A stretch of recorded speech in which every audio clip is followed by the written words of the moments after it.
নমস্কার। এই মুহূর্তের বিশেষ গুরুত্বপূর্ণ খবর। বিধাননগরের স্বাস্থ্য ভবনের সামনে জুনিয়র চিকিৎসকদের উপর হামলা চালানোর পরিকল্পনা নিয়ে ভাইরাল অডিও সূত্রে বাম নেতা কলতান দাশগুপ্তকে গ্রেপ্তার করল কলকাতা পুলিশ।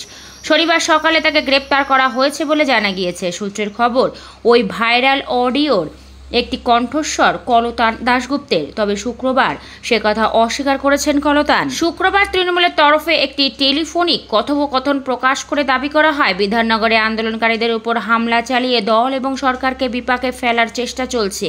ভাইরাল অডিও এক ব্যক্তিকে ধর্ণা মঞ্চে হামলা চালানোর নির্দেশ দিতে শোনা যায়।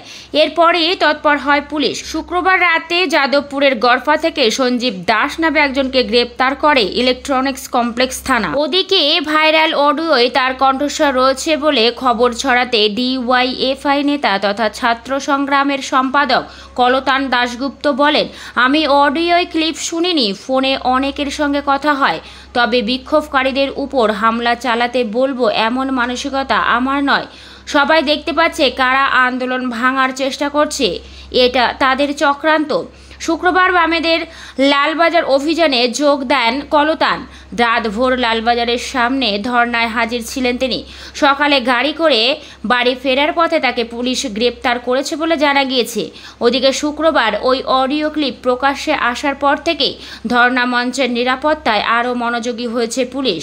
বসেছে আরও সিসিটিভি ক্যামেরা, মোতায়েন হয়েছে RAF। ওদিকে আন্দোলনকারী চিকিৎসকরা জানিয়েছেন, কুণাল ঘোষের প্রকাশ করা কোনো তথ্যকে তারা বিশ্বস্ত বলে মনে করেন না।